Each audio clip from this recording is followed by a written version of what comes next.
श्री शिवाय नमस्तुभ्यम। हर हर महादेव। हम सभी को पता है कि आज 3 मई वैशाख महीने के बड़े शनिवार का बहुत ही प्यारा सा दिन है। तो आज इस वीडियो में हम बात करेंगे धन प्राप्ति के उपाय के बारे में। तो आप सभी को पता है कि गुरुदेव प्रदीप मिश्रा के उपायों में से ये भी एक उपाय है। तो घर से बहुत दूर नहीं जाना, बस थोड़ी दूरी पे जाना है।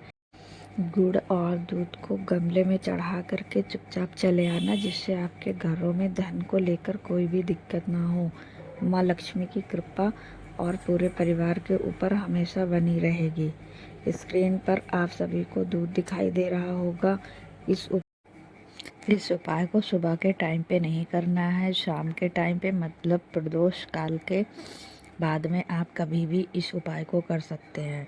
2 चीज़ गुड़ और दूध, जो कि स्क्रीन पे दिखाई दे रहा है। बहुत बड़ा गुड़ का टुकड़ा मत लेना, छोटा सा गुड़ का टुकड़ा लेना। और ध्यान देंगे, जो हम गाय का दूध इस्तेमाल करेंगे वो दूध गाय का और कच्चा होना चाहिए।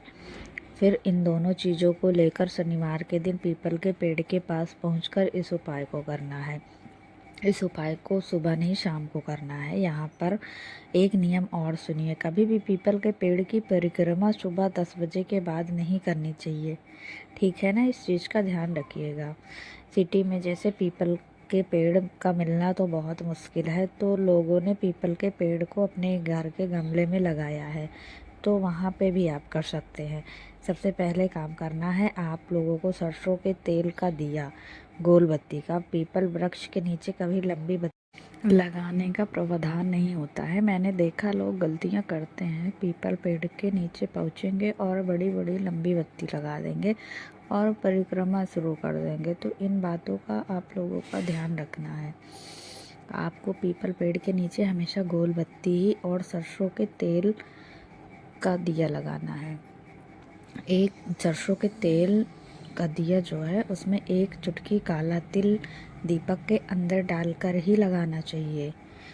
तो दूसरा काम, दूध को पीपल के पेड़ की जड़ में समर्पित कर दो।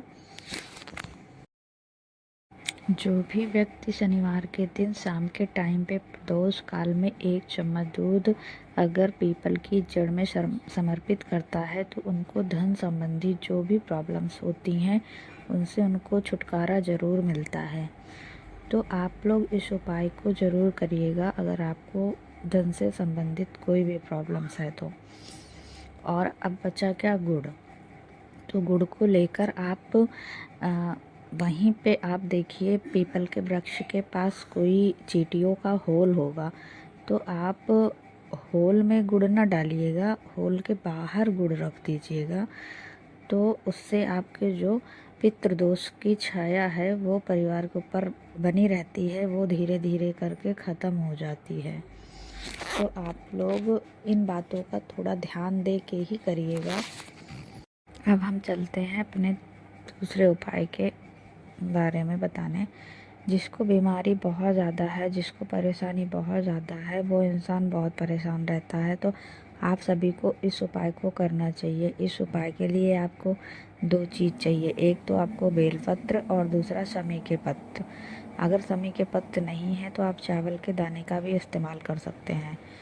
तो आप इसको सबसे पहले बेलपत्र पे आप बेलपत्र के नीचे के पत्तों पे क्या करना है, लाल चंदन लगाना है और दोनों पत्तियों पर आप पहले लाल चंदन का लेपन कर दें, फिर एक एक शमी का पत्ता दोनों पत्तियों पे रख दें। अगर शमी का पत्र ना हो तो आप चावल का एक एक दाना चिपका दो। तो मेरे जो भी भाई बहन इस वीडियो को पहली बार देख रहे हैं वो चैनल को सब्सक्राइब कर लें। अब इस बेलपत्र को उठाकर आप कहाँ पे लेके जाएंगे, महादेव के शिवलिंग के पास। तो इस उपाय को वहीं पे करना है। एक तांबे के लोटे में आपको जल भरना है, उस जल को महादेव के शिवलिंग के ऊपर चढ़ा देना है और बेलपत्र जिस पर अपने लाल चंदन से समी के पत्ते को चिपका रखा है उसे माता अशोक सुंदरी के स्थान पे आपको समर्पित करना है। जब हम यहाँ पे समर्पित करेंगे तो एक नाम बोलना है, वो नाम है गतिमान भगवान। किसका स्मरण करना है, गतिमान भगवान। तो गतिमान भगवान कौन है आप लोगों को पता होना चाहिए कि बजरंगबली के छोटे भाई, दूसरे नंबर के भाई जो गतिमान भगवान हैं। तो आप इस उपाय को ज़रूर करिएगा, क्योंकि इस उपाय को करने के बाद जो भी व्यक्ति बीमार रहता है उसकी बीमारियां धीरे धीरे गायब हो जाती हैं। ये चौथा उपाय है, जैसे कि मान लो आप लोग कहीं इंटरव्यू देने जा रहे हैं, कहीं बिजनेस के लिए जा रहे हैं, कोई नौकरी के लिए जा रहे हैं, आपको कोई भी काम के पर्पज़ से आप लोग जा रहे हैं और आपको सफलता नहीं मिल पा रही है, तो आप लोगों को क्या करना है कि आपको सबसे पहले गाय का घी लेना है और दूसरे नंबर पे आपको क्या लेना है, 21 दुर्वा मतलब गांव में बोलते हैं दूब। तो आप उसको 21 लेकर सबसे पहले शिवलिंग पे जाके आप 21 दुर्वा को माता अशोक सुंदरी के स्थान पे समर्पित करेंगे और उसके बाद आप महादेव से अपनी मन की बातों को लेकर जो भी प्रॉब्लम्स हैं, आप उसके सलूशन नहीं मिल पा रहा तो आप उनसे प्रार्थना करिए और उसके बाद उस दूब को आप उठा लीजिए। 21 दूब को उठाकर घर ले आइए और उसको धूप में रख कर सुखा लीजिए। जब 2 दिन के बाद अच्छे से सूख जाए तो फिर उस दुर्वा को आप क्या करोगे, उसको आग लगा के उसको जला देना है। फिर जलाने के बाद उसमें जो काला काला सा भस्म निकलेगा, उस भस्म को उठाकर रख देना है और उसको गाय के देसी घी में थोड़ा सा घी ले लीजिए, 1 चम्मच, बहुत ज़्यादा नहीं, 1 चम्मच घी में आप उस भस्म को मिलाकर रख दीजिए, कोई डिब्बी में रख दीजिए।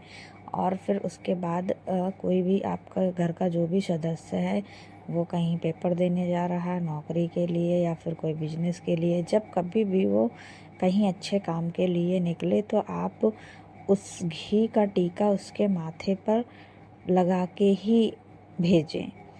तो जिससे जो भी असफलताएं हाथ लग रही हैं वो सफलताएं में बदल जाएंगी। तो आप लोग इस उपाय को ज़रूर करिएगा। अब हम चलते हैं अपने लास्ट उपाय की तरफ। ये बहुत ही आसान सा और बहुत ही प्यारा सा उपाय है, तो आप लोग इस उपाय को ज़रूर करिएगा। तो ये उपाय है जिससे नज़र लगना, जिससे आपकी किसी भी चीज़ को नज़र लग जाना और आपके घर पे नज़र लगना, बच्चों को नज़र लगना, तो मतलब आप कहीं भी जैसे ये होता है कि नज़र लग गई है, तो आप लोग इस उपाय को करिएगा। सबसे पहले आप तांबे के लोटे में जल भर लीजिए, फिर उस जल को आप लेकर कहाँ जाएंगे, महादेव के शिवलिंग के पास, और उस जल को महादेव के शिवलिंग के ऊपर चढ़ाइएगा। महादेव के शिवलिंग के ऊपर चढ़ाने के बाद आप जैसे चढ़ाते रहिएगा काशी विश्वनाथ के नाम से, तो उसके बाद वो जो जल गिरेगा उसको आप पहले रोपण कर लीजिए और उस जल को लेकर घर आइए। उसके बाद आप पूरे घर में काशी विश्वनाथ महादेव के नाम से आप पूरे घर में, आप एक एक कमरे में, मतलब आपका जितना भी बड़ा घर है, आप अपने पूरे घर में उस जल का छिड़काव करते रहें और काशी विश्वनाथ महादेव के नाम का स्मरण करते रहें। तो ये बात आप लोगों को समझ में आ गई। इससे क्या होगा कि जो घर की नज़र दोष हैं, जो भी घर में टोने टुटके लगे हुए हैं, वो धीरे धीरे करके ख़त्म हो जाएंगे। तो आप लोग इस उपाय को आज हो सके तो ज़रूर करें। और अगर आप लोगों को इस चैनल के माध्यम से जो भी उपाय बता रहे हैं, अगर वो उपाय आप लोगों को पसंद आते हैं या फिर समझ में आते हैं, तो आप लोग इस चैनल को सब्सक्राइब कर लीजिए और कमेंट्स बॉक्स में श्री शिवाय नमस्तुभ्यम या हर हर महादेव ज़रूर लिखें। तो धन्यवाद।